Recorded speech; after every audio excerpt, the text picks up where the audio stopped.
Me exclui da igreja, vai ter que... Não tanto, tô brincando. Tá tudo bem, mas foi muito brincando. Esse rapaz é gente boa demais, né? Professor, estamos aqui. Uma pergunta interessante aqui, professor. E Deus fez o que depois? Ficou aquele buraco lá no céu, ficou um terço dos anjos lá menos. Quem fez pergunta foi uma moça de 13 anos, Isabela, está querendo saber aqui. Foi exatamente isso, Isabela. Ali em Apocalipse 12, 7 a 9, menciona a expulsão de Satanás e dos seus anjos do céu.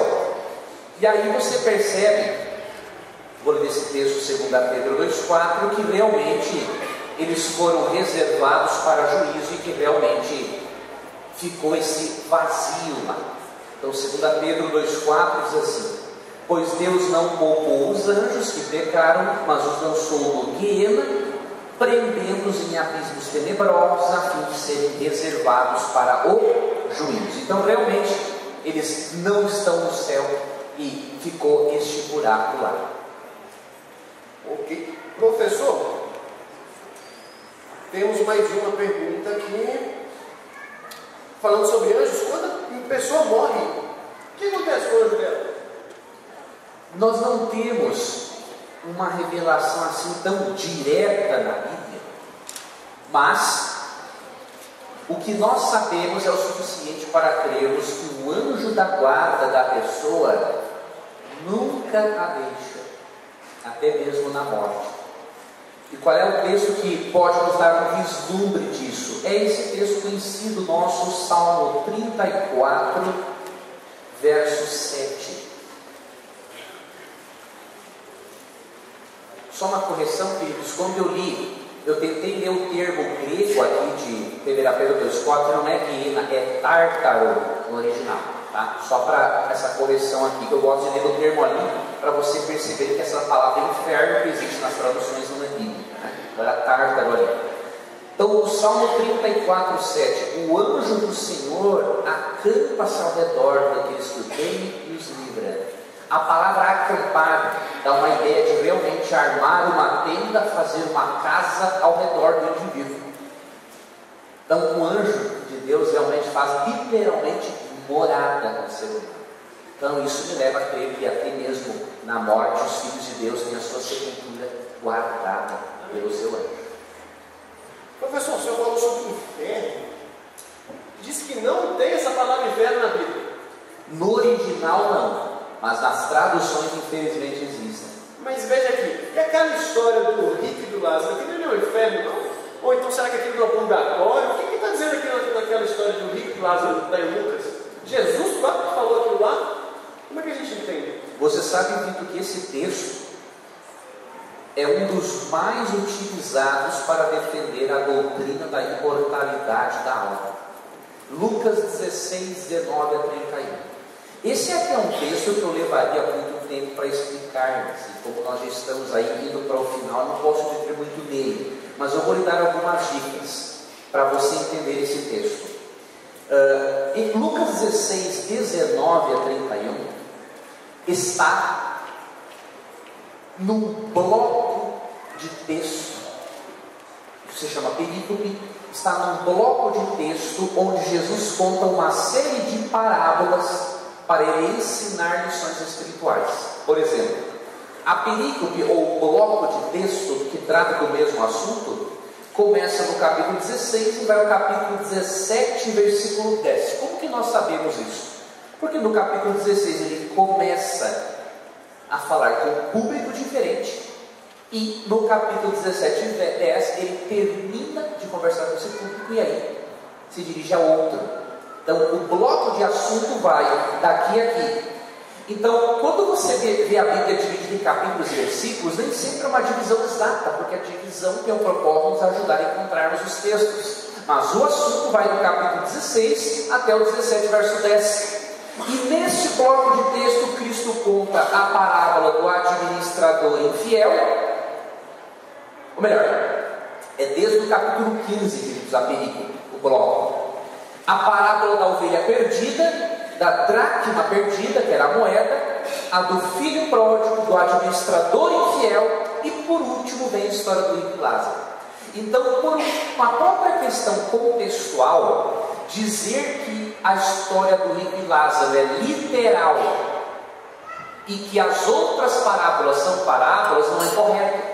Por quê? Porque se essa história do rico e Lázaro está num bloco de texto parabólico, simbólico, então ele também é uma parábola. Então por que Cristo conta essa história do inferno? Pelo seguinte: o historiador judeu Flávio Joséfo, que viveu ali próximo ao período em que Cristo viveu, ele nos explica que havia entre os fariseus na época uma crença de que a pessoa que morria ia para um lugar chamado seio de Abraão e que o mal ia para o suposto inferno. O que Cristo fez? Para ele poder comunicar a sua verdade espiritual para o seu público, ele pegou uma história corrente entre os judeus para ensinar a lição espiritual de Lucas 16, 31, que é a lição que ele queria ensinar: que a pessoa, se quer ser salva, tem que recorrer à Bíblia, à lei de Moisés, aos profetas, e não esperar uma nova oportunidade de salvação depois da morte. Esse é o ensinamento. Então Cristo não está defendendo a imortalidade da alma. Ele pega uma história corrente entre os judeus para ensinar a sua lição moral de Lucas 16, 31. Eu recomendo para você se aprofundar nesse estudo. É claro, no meu livro também eu abordo um pouco essa parábola, mas para você fazer um estudo a fundo sobre a doutrina da imortalidade da alma, queridos, o melhor estudo que eu vi sobre o assunto, o livro é Imortalidade ou Ressurreição, do Dr. Samuel Bacchiocchi, da Unaspres, que é a editora Unasp, Centro Universitário Adventista. Esse livro você tem que ter na sua biblioteca. É um livro que ele cita, além de muitos textos bíblicos, a opinião de quase 1000 eruditos irmãos evangélicos que não creem mais na imortalidade da alma e que creem como os adventistas. É muito interessante o livro Imortalidade ou Ressurreição. Para você adquirir o livro, você tem que ligar em horário comercial para a Unaspres, que o telefone é 19 3858 9000. 19 3858 9000. Este é um livro que você tem que ter na sua biblioteca, vai te ajudar demais. Muito bom. Professor, aqui mais uma história aqui, pessoal. Considerando que Jesus comia peixe, e peixe é carne, necessitamos deixar de comer peixe? Sou vegetariano, mas como peixe. Qual é a necessidade aqui então, do vegetarianismo? Como é que fica essa questão? Qual a importância? Pode comer peixe? Jesus era santo, comia peixe? Como é que fica essa questão? Uma pergunta interessante. Vejam bem. Dizer que comer carne é pecado é errado pelo seguinte: porque se for, então Cristo é um pecador. E se ele for um pecador, ele não pode ser o nosso salvador. Então esse é um extremo. Agora, temos que levar em conta uma coisa interessante. Deus, em Gênesis 1:29, nos mostra que a alimentação original que ele deu para o ser humano era a alimentação vegetariana. Depois, quando você lê ali em Gênesis 7, Gênesis 8 e 9, Deus libera o uso de algumas carnes, porque naquela situação emergencial do dilúvio, eles não iam ter frutas e verduras ficando um ano dentro da arca, não é? Até baixarem as águas do dilúvio. Então Deus liberou as carnes. Agora, Deus quer que nos últimos dias os seus filhos, de forma pessoal, vão abandonando o regime de carne. Mas isso, queridos, não deve ser um teste para saber quem é mais santo do que o outro. Eu sou vegetariano, não como carne, há 17 anos. E olha, um gaúcho parar de comer carne não é fácil. Eu comia carne, meus amigos, de manhã, de tarde e de noite. E era literalmente, comia mesmo. Agora, o que acontece? A senhora White, quando comenta sobre esses assuntos, ela é muito equilibrada. Ela fala o seguinte: o ideal é realmente o povo de Deus e deixando da carne nos últimos dias. Só que tem outras situações que ela fala: eu não me atrevo a dizer que todas as pessoas fiquem 100% sem carne.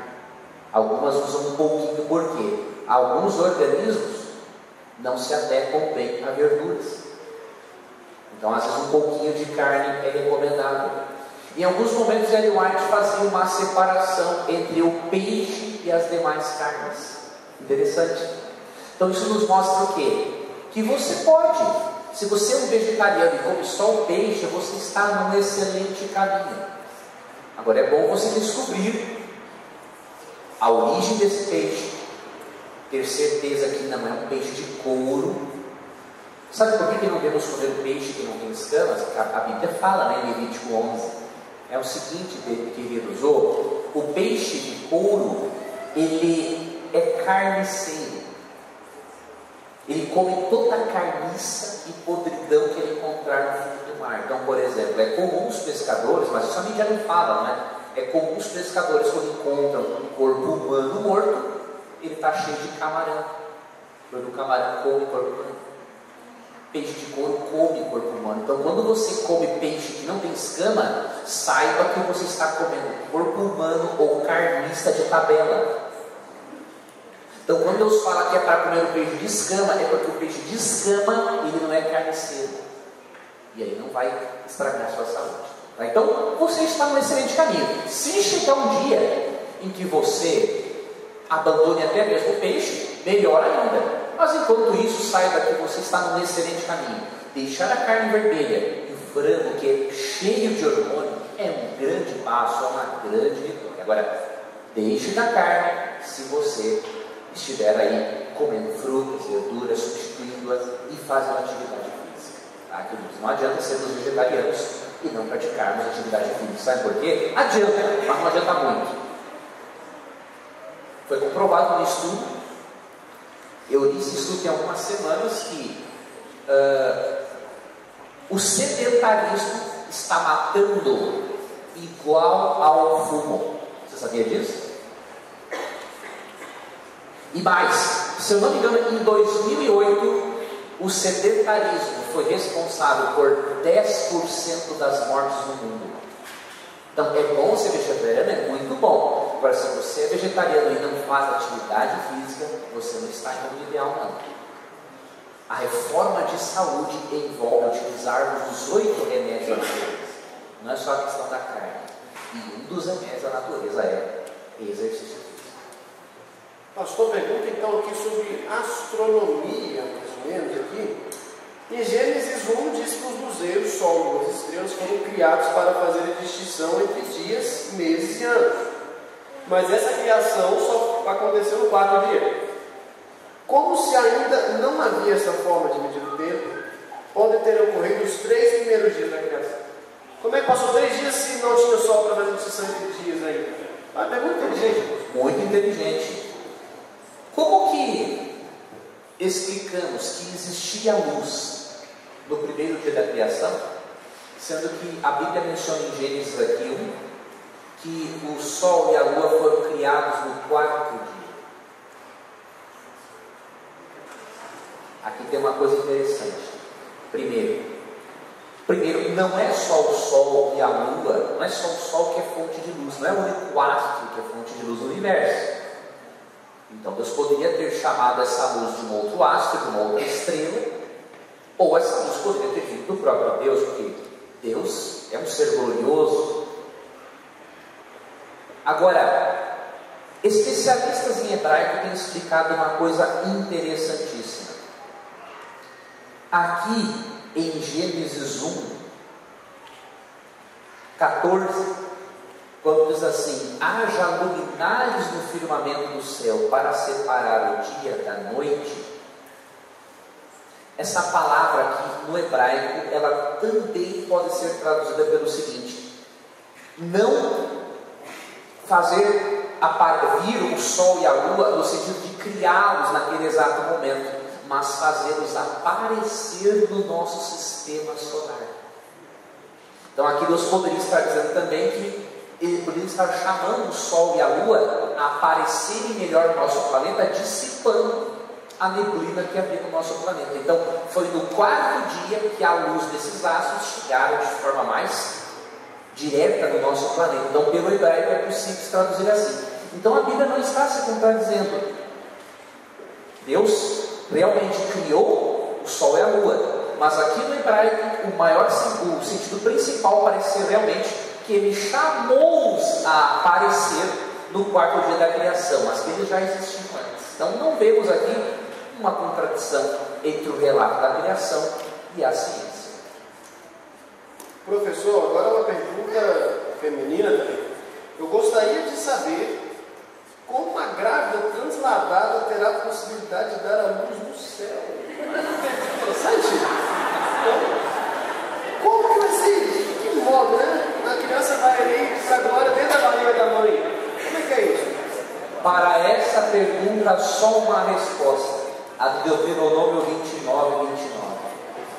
As coisas encobertas pertencem ao Senhor, o nosso Deus, mas as reveladas pertencem a nós e aos nossos filhos para sempre. Não temos, queridos, uma resposta para essa questão. Quem meu dilema? Se Deus leva para o céu, como será o nascimento? Não sei. E se Ele não leva, é justo a criança se perder junto com a mãe perdida? Não temos resposta para isso. A criança, o bebê que morre, ou então que morre no aborto, ele vai para dentro do céu? Não tem resposta? Não temos. O que nós sabemos é que em Mateus 19, 13 a 15, Jesus tem sonhos e perspectivas eternas para todas as criancinhas. Ele fala: deixe vir a mim os pequeninos, porque deles é o reino dos céus. Mas nós não temos isso realmente, meu jovem, respostas para isso. Tem alguns que dizem que é se o pai for justo, a criança vai, se o pai é lento, a criança não vai. Então a gente não tem conhecimento quanto a isso. Até biblicamente podemos saber isso, né? Agora, definir quem irá para o céu protegido pela fé dos pais e quem não irá, aí já fica difícil realmente definir quem. Professor, pergunta aqui, você vai responder rapidinho. Quanto tempo os filhos de Israel viveram no Egito? Depende. Olha, não é tão rápido, né? O que acontece? Tem um texto bíblico que fala que eles viveram 430 anos, e ali em Atos 7, 8, parece que Estevão vai entender que foram 430. Então tem duas explicações para isso. Alguns dizem que o tempo de escravidão foi 400, mas eles, entre escravidão e o tempo de vivência no Egito, deu 430 anos, então não seria uma contradição.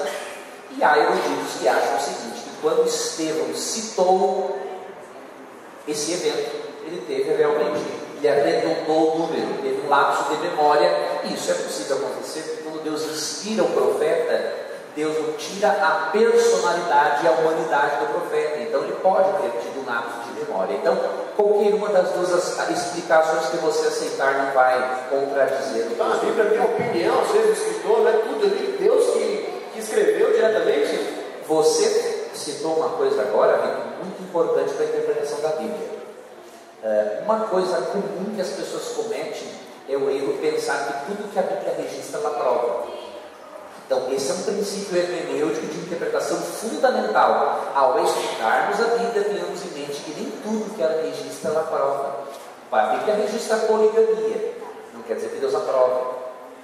Então, nós temos que ter esse princípio. Foi muito bom você fazer essa menção aí. Professor, pergunta aqui, novamente, sobre a divindade de Jesus.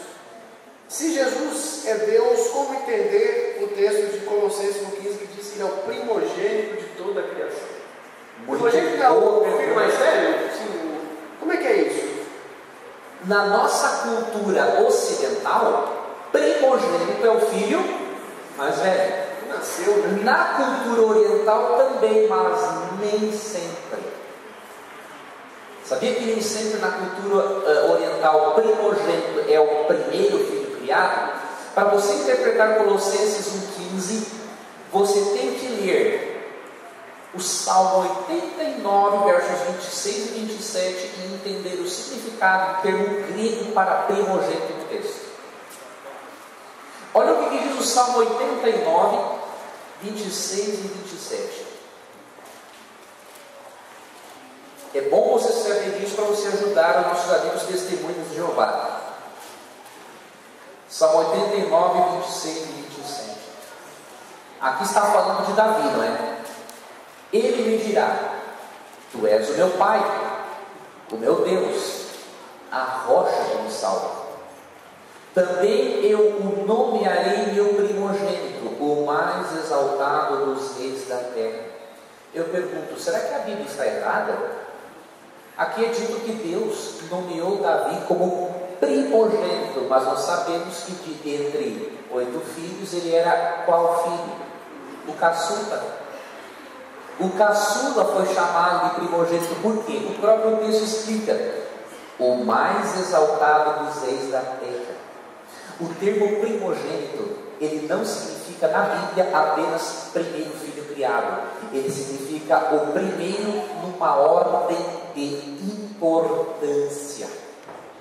Davi era caçula e foi chamado primogênito porque ele foi o mais importante dentre os irmãos por ser rei de Israel.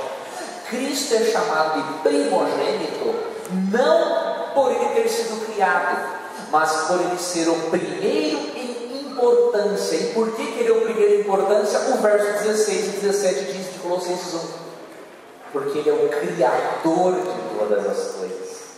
Então Cristo é o primogênito da criação, porque ele é o primeiro em importância por ser o Criador de todas as coisas. E a palavra que aparece ali no grego, a palavra prototokos, ela também significa primeiro em importância. Se Paulo quisesse dizer que ele era o primeiro criado, ele teria usado outro termo grego e não o termo prototokos.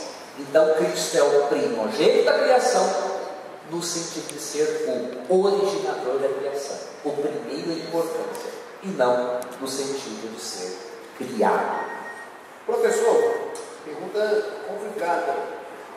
O fato de Jesus ter ressuscitado invalida o sacrifício dele, já que o sacrifício não era a morte dele. Quando ele ressuscita, ele invalida isso.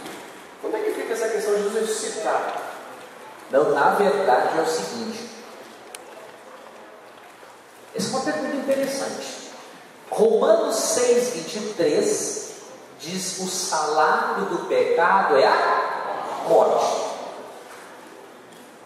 Só que Hebreus 7, 26 e Hebreus 4, 14 e 15 dizem que Jesus não pecou. Se Jesus não pecou, ele não merecia morrer. Se ele morreu sem pecar, isso significa que além de ele ter pago a sua e a minha dívida, ele tinha o direito de ressuscitar. Sendo que Cristo morreu sem ter pecado e ressuscitou, isso não invalida o sacrifício dele. Por quê? Ele foi o agente que pagou a nossa dívida pelo pecado. Só que ele não pecou. Por isso ele merecia ser ressuscitado. E mais, além de ele merecer ser ressuscitado, isso não afetar em nada o pagamento da dívida pelo nosso pecado. A Bíblia diz em 1 Timóteo 2,5 que ele é o nosso intercessor. E em Hebreus 8, 1 e 2 diz que ele é o nosso sumo sacerdote. Na verdade, se Cristo simplesmente morresse e não ressuscitasse, ele não poderia ser o nosso sumo sacerdote. Aí o plano de salvação ficaria incompleto. Por quê? Quem viria nos buscar para nos levar para a glória? Quem queria interceder pelo pecador no santuário celestial? Então a morte e a ressurreição de Cristo se completam. Enquanto que na morte ele paga a sua e a minha dívida, na ressurreição ele garante que você e eu seremos vitoriosos. Então uma coisa complementa a outra, não há contradição. Leia 1 Coríntios capítulo 15, ali você vai entender muito bem essa questão. E, professor, dessa questão, quando Jesus estava ali na cruz, depois da separação com o Pai, ele poderia ter descido da cruz ali? Ele ainda teria poder para poder fazer, desistir depois que foi separado de Deus? Olha que interessante. O que nós sabemos é que ali, em Mateus 26, quando Cristo estava no jardim do Getsemane, ali ele poderia ter desistido. Porque ali em Mateus 26, ele fala assim, deixa eu só achar o versículo para vocês aqui.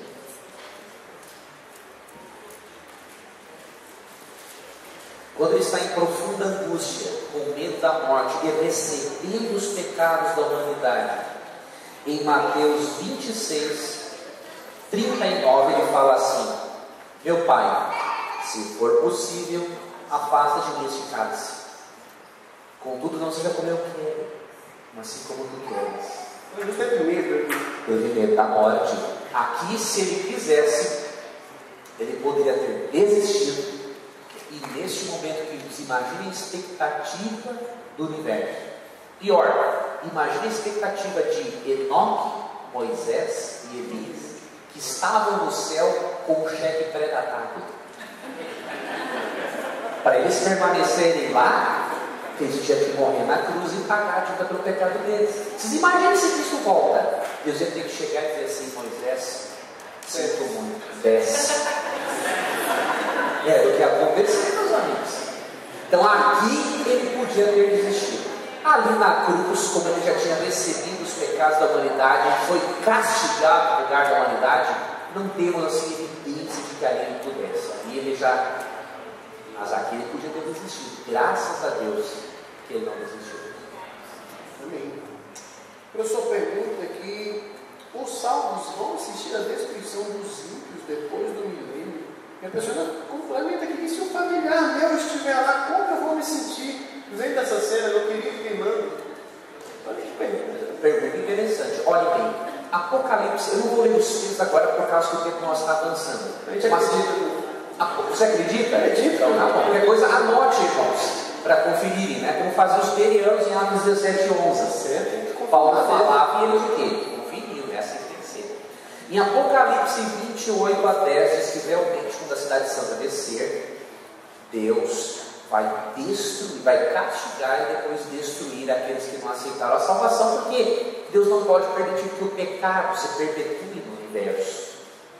Mas, antes disso, lembre-se de que os justos terão estado com Deus no tribunal celeste, conhecendo a forma como Deus julga o pecador durante quantos anos? 1000 anos. Então é claro que quando acontecer de nós enxergarmos um parente ser destruído, vamos ficar tristes? Vamos, mas nós não vamos ficar assim, nós vamos estar confortados, porque durante um milênio Deus vai mostrar para nós, queridos, tudo o que Ele fez para salvar aquela pessoa, todas as oportunidades que aquela pessoa negou. É por isso que Deus vai secar dos olhos toda lágrima só depois do milênio. Não sei se você notou isso. Apocalipse 24, quando fala que Deus seca dos olhos toda lágrima, é depois do milênio. Durante o milênio vamos nos emocionar, vamos nos emocionarmos com a salvação, vamos nos emocionarmos por ver o quanto Deus trabalhou pela salvação das pessoas que não quiseram, e vamos nos emocionarmos e ver os parentes serem ali, lógico, destruídos. Não vamos ter uma visão muito próxima, não, que a cidade santa vai estar o quê? Descendo do céu. Mas ao sabermos, ficaremos tristes, emocionados, mas estaremos confortados. É a mesma coisa, vou dar um exemplo, é muito grotesco esse exemplo, mas um pouquinho para ilustrar. Se você tem um irmão seu, que você sabe que matou muitas pessoas por maldade, foi um grande criminoso, destruiu muitas vidas de muitas famílias, matou muitos pais, muitas mães, muitas crianças. Você, quando ele fosse condenado à pena de morte, se fosse fora do Brasil, você ia ficar muito triste. Mas, em certo sentido, você ia ter noção do seguinte: nossa, eu estou muito triste, mas ele colheu aquilo que ele plantou. Você teve evidências de que realmente não tinha solução para aquele caso, merecia uma pena. Agora, em relação ao universo, imagine, durante 1000 anos no céu, você vai compreender a fundo tudo que Deus fez para salvar a pessoa. Então, não se preocupe com isso. Você estará confortado por Deus. Você estará ciente da realidade. Vai ter alguma coisa como Deus colocar amnésia na gente, não lembrar mais as pessoas depois disso? Interessante a sua pergunta. Não será assim. Por quê? Quando nós lemos Mateus 8,11, Jesus fala o seguinte: que muitos virão do Oriente e do Ocidente e se assentarão na mesa com Abraão, Isaque e Jacó. Ou seja, se nós vamos conhecer Abraão, Isaque e Jacó, nós vamos reconhecer as pessoas que amamos. Deus não vai fazer uma lavagem cerebral em nós. Nós vamos continuar sendo nós mesmos. Agora, a Bíblia diz que depois do milênio, devido às muitas alegrias que teremos no céu, nós vamos esquecer das coisas ruins, elas ficarão no passado, porque não vai ter relevância mais lembrá-las. Os momentos de alegria ao lado da divindade serão tão grandes que nós esqueceremos das coisas passadas, não por amnésia, mas porque elas serão irrelevantes. Ótimo. Professor, então ali no céu também, mais uma pergunta. Jesus vai ser... Qual vai ser a figura? Vai ser homem? Vai ser Deus? Vai ser que figura? Ele vai entrar em outro corpo? Como é que é isso? O que acontece é o seguinte: Jesus hoje tem uma natureza divina humana. Então, antes da encarnação, ele era Deus apenas. Hoje ele é divino humano. Por quê? Você percebe em Mateus 26, 29, que ele diz o seguinte: que quando os discípulos estivessem com ele no reino dos céus, ele iria beber do suco da uva com eles. Então veja, apesar de ele assumir a sua divindade, ele continuou com a natureza humana, o aspecto físico. Então hoje ele é um ser divino humano. Então ele vai carregar para sempre a humanidade com ele mesmo, como uma prova eterna do amor dele por você e por mim. Vamos olhar para Jesus todos os dias e nunca vamos esquecermos que um dia o Criador do universo se transformou em criatura, misturou a natureza dele divina com a humana para poder pagar pela nossa vida. Já estamos terminando, últimas perguntas aqui. Se você ainda quer mandar sua pergunta, corre. Talvez ainda apareça aqui a sua pergunta. Professor, posso usar maquiagem? Se não, por que vocês próprios da Novo Tempo usam? Olha, professor. Como é que é isso, hein? Conta pra gente. Essa pergunta. O senhor usa maquiagem na Novo Tempo? Conta pra gente. Infelizmente, tenho que usar. Infelizmente. Por quê? Há uma questão técnica por trás disso. Quando a luz do estúdio, por exemplo, dentro do estúdio da Novo Tempo, de um estúdio pequeno, tem luz suficiente para iluminar um bairro inteiro de uma cidade. Imagine essas luzes focalizadas no seu rosto e em diferentes partes do cenário, né? Desfigura a sua pessoa. Então, se você aparece na TV sem maquiagem, você apresenta uma figura muito pálida, desfigurada, e você não comunica diretamente ou corretamente o Evangelho. Então, por uma questão técnica, em televisão, não existe televisão sem maquiagem. Por uma questão técnica. Agora, em relação ao dia a dia, isso depende muito do seu, é uma opinião minha, depende muito do seu equilíbrio. Eu creio que se você usa maquiagem tendo como princípio o princípio de 1 Timóteo 2, 9 e 10, olha o princípio que nós lemos sobre a roupa lá. Diz ali que a roupa tem que ser decente, discreta e modesta. Eu creio que se você usa uma maquiagem corretiva e modesta, e que não chama mais a atenção para você, para as suas boas obras, eu não vejo um pecado nisso.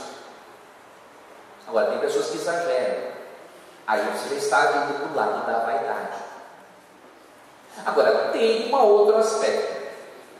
Se você é uma moça, uma mulher que come bastante frutas, verduras e toma água, eu não vejo problema em você usar uma maquiagem corretiva, mesmo que você precise muito pouco dela. Agora, se você não toma água, não come fruta, não come verdura, e aí você esconde a sua falta de saúde com a maquiagem, você está pecando por isso. Então, deveria se sentir à vontade para usar uma maquiagemzinha bem discreta, a mulher que, de coração, usa frutas, verduras e água. Do contrário, mude o seu estilo de vida, para você poder ter uma pele mais saudável. Então, eu creio que podemos ter uma opinião equilibrada sobre isso. Pessoal, agora, últimas perguntas aqui. Na Epístola de Paulo aos Colossenses 2,16, versículo famoso aí, o apóstolo fala sobre não receber julgamento pelo que se come ou bebe, e até mesmo pelo sábado. Então, por que a igreja adventista recomenda a alimentação judaica e os costumes do sábado? Olha.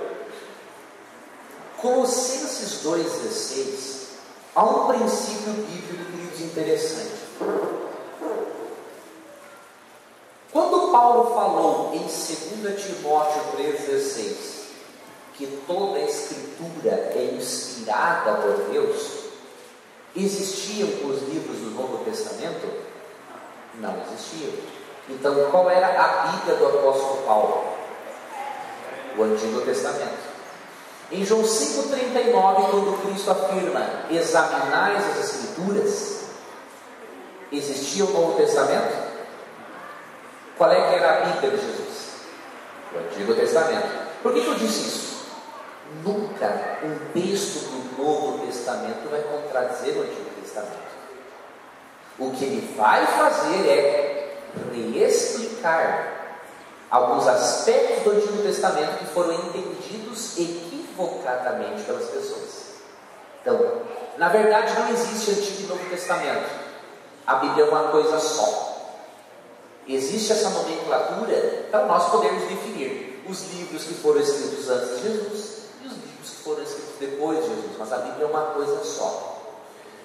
Paulo, em Atos 16:13, guardava o sábado mesmo em território pagão. E em 1 Coríntios 10:31, o próprio Paulo diz que nós podemos glorificar ou desonrar a Deus através daquilo que comemos. Então, Paulo não tinha um problema mental ao ponto de guardar o sábado e evitar carnes imundas e depois, num outro texto, dizer assim: está tudo liberado. Só se ele não regulasse dentro da cabeça. Mas eu não creio que esse seja o caso. Como que nós compreendemos, então, Colossenses 2,16, que diz para não julgar ninguém por dia de festa, lua novas ou sábados, e nem pelo que come e bebe? Nós temos que analisar, queridos, o texto no seu contexto. Paulo condenou um estilo de vida em que a pessoa evitava alimentos e celebrava festividades religiosas num contexto nada bíblico.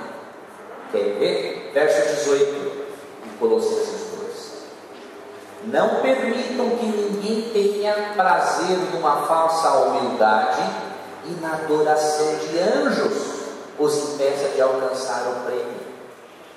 Tal pessoa conta detalhadamente suas visões e sua mente carnal a torna orgulhosa. Verso 20. Já que vocês morreram com Cristo para os princípios alimentares deste mundo, por que, como se ainda pertencessem a Ele, vocês se submetem a regras? Não manuseiem, não provem, não toquem. Todas essas coisas estão destinadas a perecer pelo uso, pois se baseiam em mandamentos e ensinos humanos.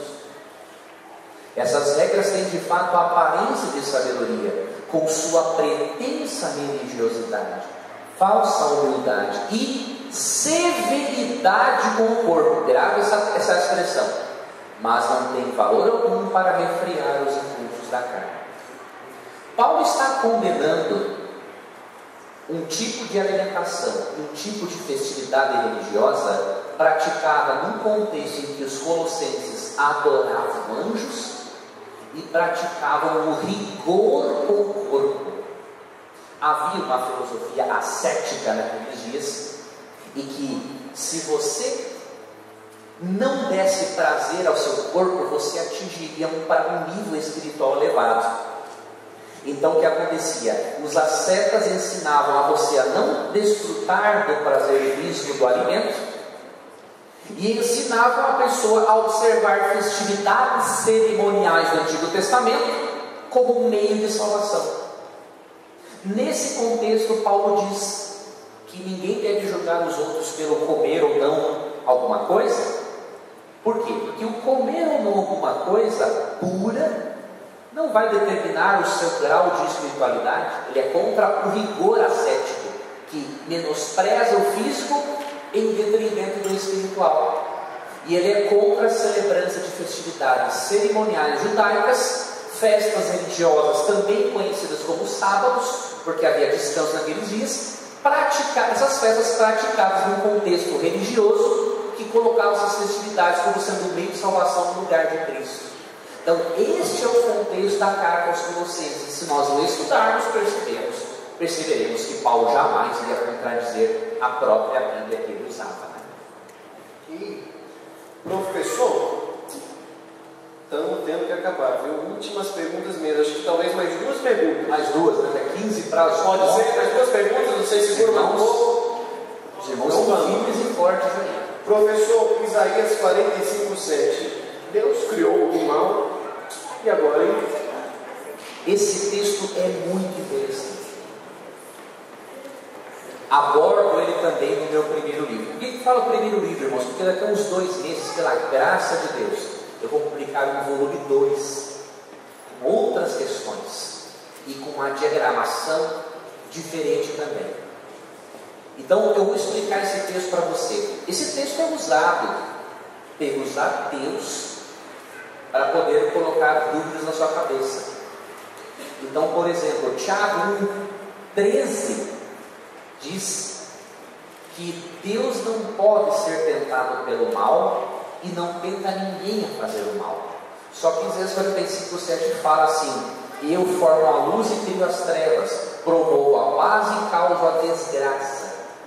Eu, o Senhor, faço todas essas coisas. Como harmonizar os dois textos? Pelo seguinte: a palavra mal que aparece aqui em Isaías 45:7 no hebraico, ela significa duas coisas: mal moral e calamidades e tragédias. Quando você vai para o capítulo 47, verso 11, você vai entender qual é o mal que Deus criou no capítulo 45, verso 7. Vejam, o contexto nos ajuda muito. 47:11, falando da queda de Babilônia, Deus falou o seguinte: a desgraça alcançará. Aqui a palavra desgraça é a mesma palavra mal no hebraico no capítulo 45:7. E você não saberá como esconjurá-la. Cairá sobre você um mal do qual você não poderá proteger-se com um resgate. Uma catástrofe que você não pode prever cairá repentinamente sobre você. A minha pessoa fala aqui que te virá o mal, depois fala tal calamidade. Tal calamidade. Exato. Aí você chegou num ponto interessante, Vitor. O mal que Deus cria não é um mal moral, é um mal com calamidades, catástrofes, que ele enviou sobre Babilônia através do império Medo-Persa, por eles serem sido rebeldes contra Deus. Então Deus não é o originador do mal moral, porque Ezequiel 28:12 a 17 nos mostra que o originador do mal moral é Lúcifer. Agora Deus, para castigar Babilônia, ele enviou tragédias, desolação do país pela invasão de outro império pagão. Então é nesse sentido que Deus cria o mal. Fazendo um outro resumo, Deus não é o criador moral, não é o criador do mal no sentido moral, mas ele pode ser criador moral no sentido de permitir que esse mal exista. Então ele poderia ser o responsável indireto por permitir a existência do mal, mas não responsável direto, porque 1 João 5 diz assim: Deus é luz e nele não há treva nenhuma. Professor, última pergunta aqui. Eu vou fazer para o senhor: qual é a última recomendação que você tem para as igrejas? Tem alguma mensagem especial? Suas considerações finais? O senhor deixar o seu recado para a Igreja das Amortes aqui. Claro. Primeiramente eu quero agradecer muito, irmãos, a vocês, porque a igreja me proporcionou uma oportunidade de estudar a Bíblia com vocês, e além disso, a igreja fez muito. A igreja me proporcionou vir aqui ver o meu irmão, que mora em Brasília, e vocês me proporcionaram prazer junto à minha esposa e minha filhinha. Eu peço que Deus recompense muito vocês. por vocês terem nos recebido tão bem. Serei muito grato a vocês sempre por isso. Em segundo lugar, eu agradeço a muito vocês pelo carinho que vocês têm para o Palma do Tempo. Queria pedir que, se algum comentário eu talvez ofendi alguém ou algum irmão de outra igreja, me perdoe, não foi a minha intenção. Minha intenção é unicamente de mostrar o que a Bíblia diz. Em quarto lugar, eu quero agradecer a vocês que ficaram aqui, né, acompanhando a programação. Em quinto lugar, quero agradecer a você, Vitor, por ter se disposto a nos ajudar aqui. E pedir que o Senhor Deus abençoe a vocês ricamente. E deixar um último conselho, meus irmãos. Passem tempo com a Bíblia. Passem mais tempo. Não é errado você ver uma TV, ouvir uma boa música. Não é errado fazer isso. Mas nunca passe mais tempo com a TV do que com a palavra de Deus. A palavra de Deus é o caminho para a sua salvação. Aqui você encontra tudo o que você precisa. Separe tempo para a Bíblia, porque cada vez que você abre a Bíblia, você está dando uma oportunidade a mais do Espírito Santo mudar o seu coração. Faça da Bíblia o seu principal objeto de estudo. Passe mais tempo com a Bíblia do que com qualquer livro de teologia ou acadêmico. Faça da palavra de Deus o seu guia. E aí sim os seus caminhos serão iluminados, como diz o Salmo 119, verso 105. Eu quero no final cumprimentá-los na porta, para vocês irem embora. Tá? Um grande abraço e mais uma vez muito obrigado. Que Deus abençoe a vocês ricamente. Deixa agora o nosso diretor jovem para dar uma última, finalizar o nosso programa aqui. E muito obrigado, professor. Um prazer e agradecimento todo nosso, viu? Obrigado, meu amigo. Deus te guarde, viu? Queria só agradecer ao pastor também, né, em nome da igreja. Pastor não, desculpa, o professor, claro, em nome da igreja Zanorte, por ter aceitado o convite, por estar aqui presente conosco. E dizer que as perguntas que não foram respondidas, né, infelizmente tem muitas perguntas, muitas foram respondidas, mas algumas não foram. Você pode entrar no site do Na Mira da Verdade, né, professor? O site é novotempo.com/Na Mira da Verdade. novotempo.com/Na Mira da Verdade. Você entra lá, todas as perguntas que você colocar, o professor vai responder. Você coloca, pode mandar por e-mail também, lá você vai encontrar o e-mail do programa, vai encontrar todas as formas de entrar em contato. Tudo que for colocado lá vai ser respondido. Queria agradecer ao pastor pela bênção que ele trouxe para a nossa igreja, né? Abençoando muito cada pessoa que participou, citando pontos importantes que no futuro vão fazer diferença a gente saber esse tipo de coisa. Nós podemos ser inquiridos sobre isso. Então é muito importante ser nascido com o conhecimento que a gente teve aqui. Obrigado pela presença de todos. E o professor vai estar à porta, né? Conversando com quem quiser, receber os cumprimentos. E a gente também tem um livro, igual o professor falou lá, tem várias outras perguntas que não foram feitas aqui, respondidas. Você pode pegar um livro, comprar, pedir para o professor dedicar para um amigo seu, que você, poxa, ele não veio, mas você pode levar as perguntas para ele. E agora eu vou pedir para o pastor orar para a gente. Pastor, falei de novo pastor, gente. Porque ele sabe que eu estou confuso. Professor, não, do Alves, vai orar para a gente. Obrigado, meu amigo. Obrigado mesmo. Nicole, parabéns pela organização de vocês. E olha, o culto maravilhoso, o programa JA muito sugestivo, a sala jovem de vocês dá um clima de sala da casa mesmo, muito gostoso. Parabéns à igreja. Vamos fazer uma oração? Nosso Deus, obrigado, porque o Senhor nos dá na sua palavra as respostas, nem sempre as que queremos, mas as que precisamos. Agradecemos pela sua palavra, que tem sido uma fonte de luz, de conforto, de sabedoria para os seus filhos de todas as eras da história humana. Senhor Deus, coloque este livro no nosso coração e, acima de tudo, nos ajude a praticarmos aquilo que o Senhor nos ensina. Vamos falhar, Senhor Deus, muitas vezes até a volta de Cristo, porque a natureza pecaminosa está em nós. Mas nos dê força, Senhor Deus, para, no caso de errarmos e cairmos, nos levantarmos. Nunca nos esquecermos do seu amor e da sua graça. E nunca nos esquecermos que a sua companhia sempre será melhor do que a companhia do mundo lá fora. Nos dê, Senhor Deus, uma semana abençoada. Abençoe e ajude a cada pessoa aqui presente com suas necessidades físicas, emocionais. E nos dê, Senhor Deus, uma boa noite de descanso e de recreação também.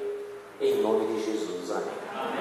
Um abraço. Feliz semana para você.